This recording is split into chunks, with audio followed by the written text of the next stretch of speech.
outrage over in the UK right now about it being bad to hang up your national flag, and in your own country, no less. So I wanted to let you guys know what our thoughts here are in the United States about this. And when it comes to flags, that's not a political thing. Okay, flags are not political because regardless whether you're a Republican or a Democrat here in the United States, you're still an American. Pure, plain, and simple. And what binds you together as an American, other than the country that you're in, is the flag that represents you. So, that being said, I don't believe it is a bad thing for you to fly your flag. And the reasons why we here in America feel so strongly about this ties all the way back to colonial days.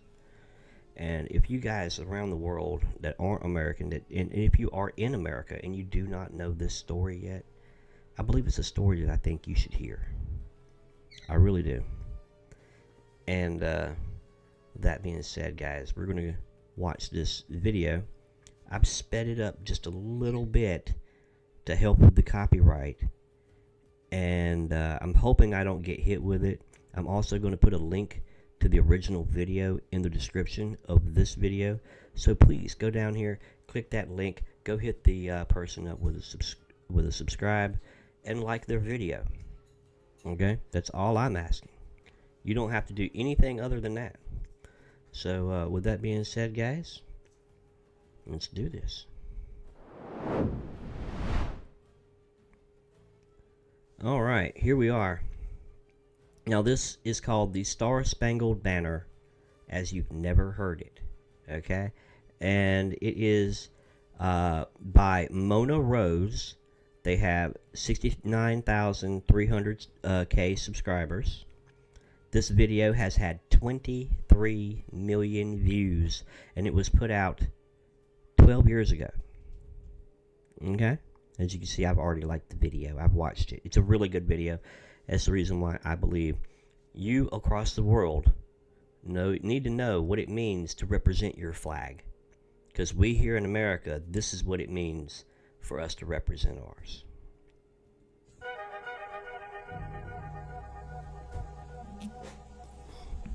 And I will be making commentary through the video as well.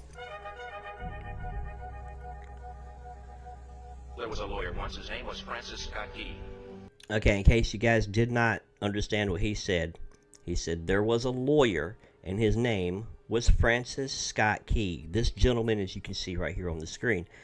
And he was a lawyer, and he was also the author and writer of our national anthem, the Star Spangled Banner. And it was all because of events that he witnessed firsthand. Okay? And here's the story of how it all got to be. Now, here it goes, guys. He penned a song that I'm sure you're aware of. You've seen it. It's in most hymnals throughout our churches. It's called the National Anthem. It is our song as an American. We go, however, to a ball game. We stand in our church services and we sing the words of that song, and they float over our minds and our lips, and we don't even realize what we're singing.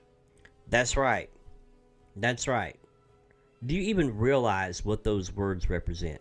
Oh, say can you see by the dawn's early light. That one sentence in the whole song should start to well a powerful feeling in your chest. If you don't know the history. If you do know the history, I should say. If you don't know the history, I'm hoping this helps you. Please watch it. Most of us have memorized it as a child, but we've never really thought about what it means. Let me tell you a story. Francis Scott Key was a lawyer in Baltimore. The colonies were engaged in vicious conflict with the mother country, Britain. Because of this conflict and the protractedness of it, they had accumulated prisoners on both sides. The American colonies had prisoners and the British had prisoners. And the American government initiated a move. They went to the British and they said, let us negotiate for the release of these prisoners. They said, we want to send a man out to discuss this with you. They were holding the American prisoners in boats about 1,000 yards offshore. And they said, we want to send a man by the name of Francis Scott Key. He will come out and negotiate to see if we can make a mutual exchange. On the appointed day, in a rowboat, he went out to this boat and he negotiated with the British officials. and they reached a conclusion that men could be exchanged on a one-for-one basis.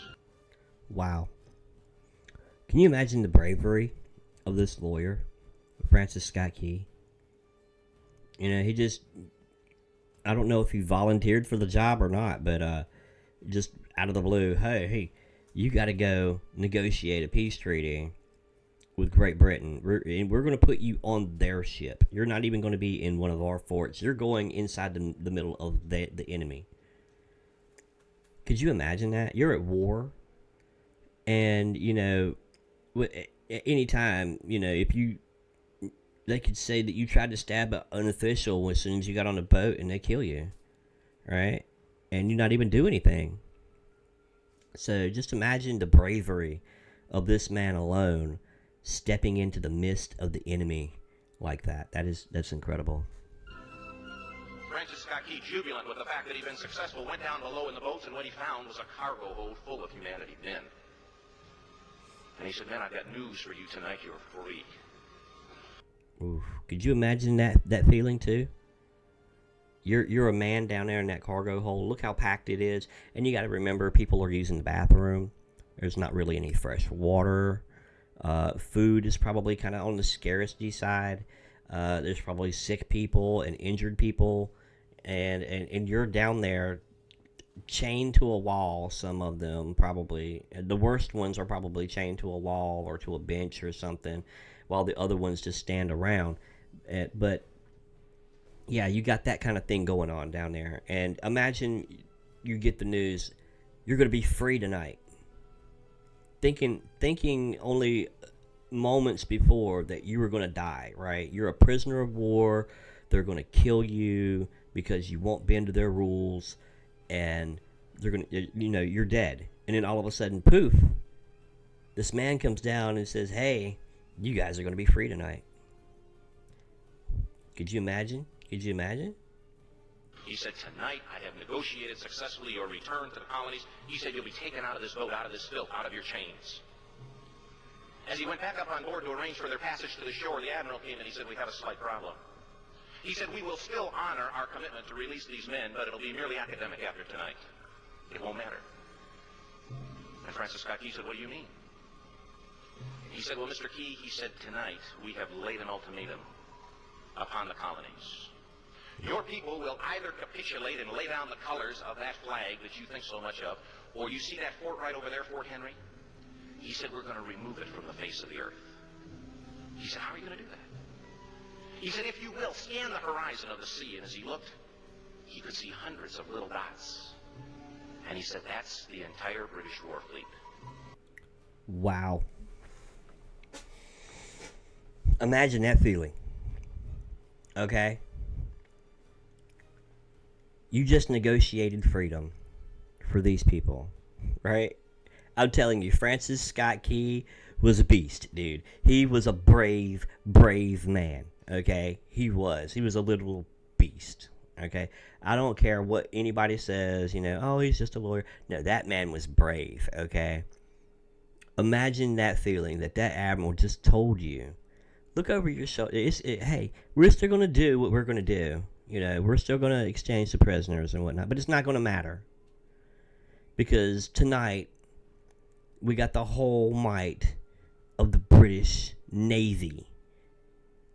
The entire British war fleet, okay, which is hundreds of ships loaded with cannons, okay? And these cannons shoot big, big cannonballs. And the cannonballs are filled with explosives and stuff like that. That's why they call them shells, because when they fire them out of the cannonball out and it hits the ground, some of them, not all of them, but some of them explode because inside they have explosives, right? And that shrapnel goes everywhere. All right? And you got hundreds of these ships coming to erase the fort off the map. Okay? You're the dude sitting on the English ship that's it's like, hey, wait a minute. You know, you're getting ready to do what and how? Yeah. He said all of the gunpowder, all of the armament is being called upon to demolish that fort. It will be here within striking distance in a matter of about 2.5 hours. He said the war's over, these men would be free anyway. He said, you can't shell that fort.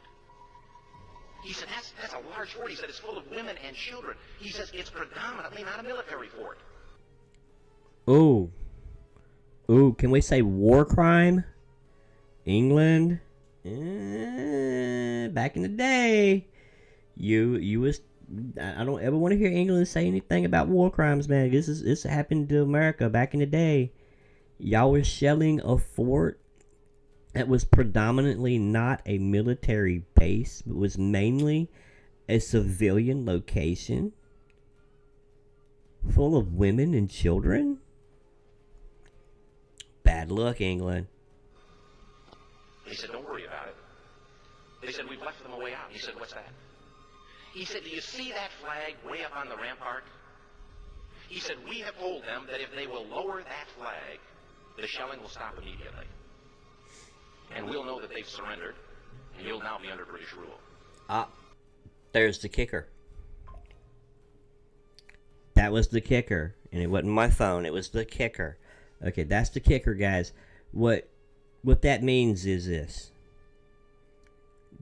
They don't have to take not one shell, not a single one from any of these ships. All they got to do is lower the flag. Just take the flag down. And then the soldiers from those ships will come in and take over the base, and everything will be smooth and everything's going to be casual. You'll be back with England again, baby. You know, top of the ranking. But that also meant that the way that they were able to worship, the way that they were able to live without being taxed to death and having to give up their money, their property, sometimes their children, over to the British to fight their wars. I mean, the colonies didn't want that anymore. And they knew if they did that, that they would not only themselves be miserable for the rest of their lives, but their children's and their children's children's. They knew they had to put, that they had to put their foot down and be like, hey, you cannot do this anymore. And, England got mad about it. They come over.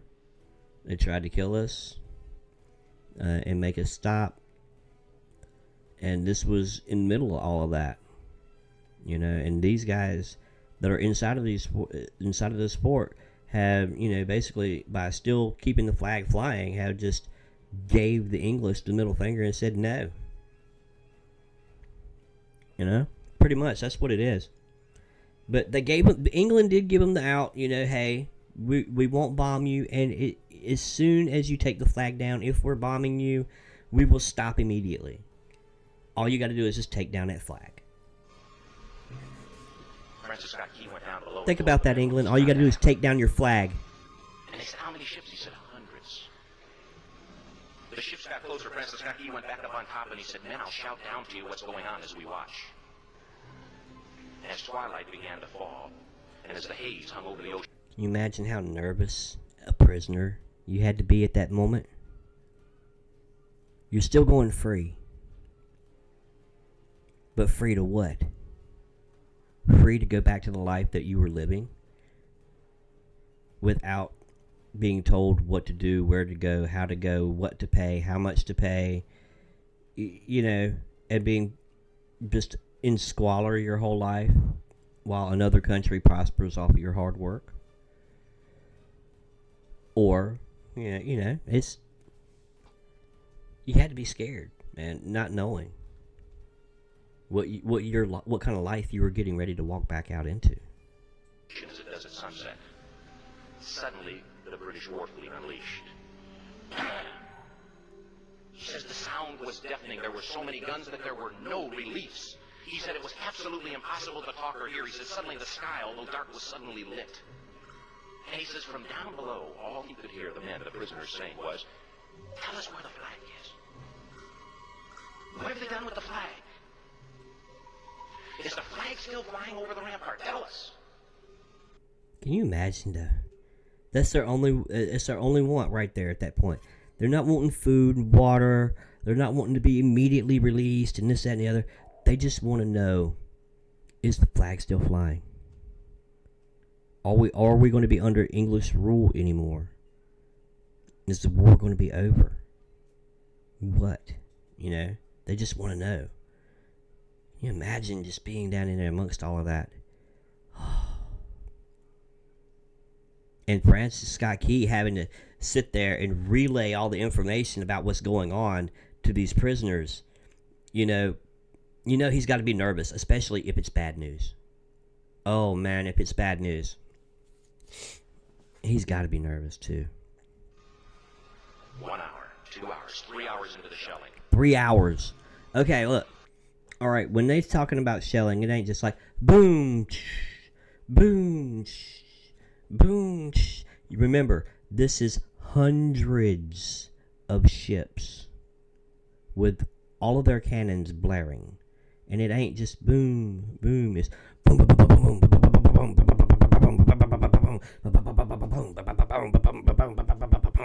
And that's what this fort is getting hit with over and over and over. And there's women and children inside of this. I mean, it's not like it's just men. There's women and children too.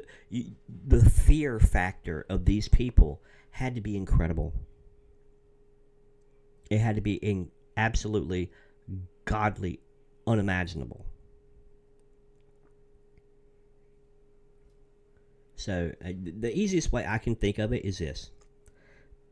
Whenever we as Americans here have the 4th of July celebration with fireworks, there's always a thing known as the grand finale. And that's when we shoot up a whole barrage of fireworks up into the sky, and it's just one right after the other. You can't really hear anything. You can't really pay attention to what anybody's saying because it's all just so fast and so bright and so violent. That's what it was like in that fort. For 3 hours right there, guys. He just said after 3 hours. Every time the bomb would explode and it would be close to the flag, they could see the flag in the illuminated red glare of that bomb, and Francis Scott Key would report down to the men below, it's still up. It's not down. Flag's still up. And he said, your people are insane. He said, what's the matter with them? He said, don't they understand this is an impossible situation? That's what we do. Francis Scott Key said he remembered what George Washington had said. He said the thing that sets the American Christian apart from all other people in the world is he will die on his feet before he'll live on his knees. Amen. The Admiral said, we have now instructed all of the guns to focus on the rampart to take that flag down. Wow. They're not just going to be shooting the fort anymore at this point. Okay, guys, they're not just shooting the fort at this point. They're aiming at a specific spot, the flag itself, with orders to take that flag down. Okay, hundreds of warships now. Instead of bombs floating everywhere, those bombs are clustered into one direct spot. He said, we don't understand something. Our reconnaissance tells us that that flag has been hit directly again and again and again, and yet it's still flying. We don't understand that. It's been hit numerous times. Right? The flag itself has been hit numerous times and yet has to fall. Something is holding it up. God's power. They don't know. But something. They can't understand why it's still up. Because they have hit that spot repeatedly. He's bewildered. But he said, now we're about to bring every gun for the next 3 hours to bear on that point. Francis Scott Key said the barrage was unmerciful. 3 hours. They went from 3 hours of all over to 3 hours intensified on one area. Are you kidding me? Are you kidding me? On one area. And this picture kind of sums it up a little bit. You got the bombs coming down and blowing up areas, brave men firing back at the British ships, but not really able to hit them, because you can see their cannonballs are splashing in the water. I don't know if you can see that or not over here. My head might be in the way. But yeah, their cannonballs are like splashing in the water, while the ship's cannonballs are hitting the land area and where the ramparts, which that's what this is. Okay, these walls right here, that's what they're talking about when they say ramparts. It's the outer wall of the fort. That's the and the area on top of it is the rampart there. All that he could hear was the men down below praying. That's all they could do. Prayer. God, keep that flag flying where we last saw it. They didn't want to go back to that rule. They did not want to go back to that rule. And they were begging God. Didn't care how possible. God, please let that flag keep flying. Don't let it come down. Because they do not want to go back under British rule. Sunrise came. He said there was a heavy mist hanging over the land, but the rampart was tall enough. There stood the flag, completely nondescript, in shreds. In shreds. The flag was in shreds, okay, where it had been hit repeatedly over and over and over. And you can see, you got the flagpole itself at a crooked angle right here. And this is supposed to be what he actually saw, The flag was still up. It was torn to shreds, but it was at a crooked little angle there. Now, he knows his men are free, so his job on that ship is done, okay? He knows the men are free, his job on the ship is done. The flagpole itself was at a crazy angle, but the flag was still at the top. Yep, they didn't give in. Scott Key went aboard and immediately went into Fort Henry to see what had happened. And what he found had happened was that flagpole and that flag had suffered repetitious direct hits. And when it had fallen, but men, fathers, who knew what it meant for that flag to be on the ground, although knowing that all of the British guns were trained on it, walked over and held it up humanly. Wow, man. Think about that. You got all these bombs coming down on that spot, and you see your flag fall. What do? You walk over and you pick it up and hold it up yourself, knowing you're going to die.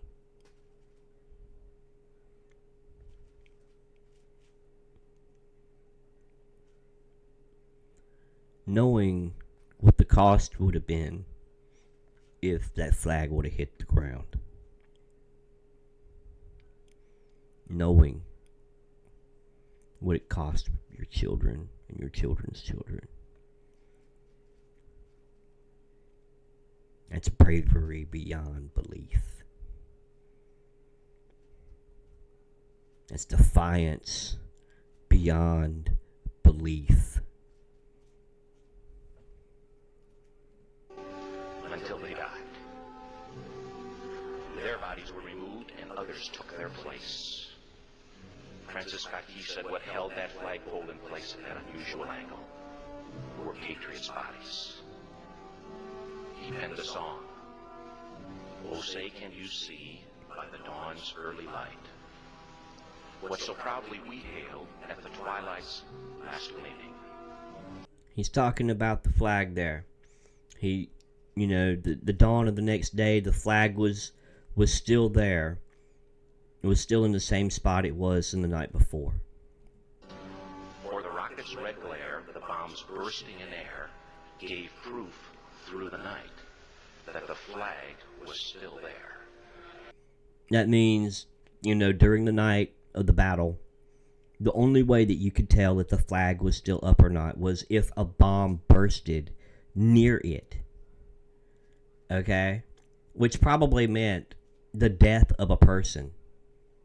Whenever you saw that burst of the flag still being there, it was probably a person dying in that moment too, trying to keep that flag up. That has to weigh really, really heavy with people, yo. I mean, it weighs heavy with me. It's such a cost was paid. Oh, say, does that star-spangled banner yet fly and wave o'er the land of the free and the home of the brave.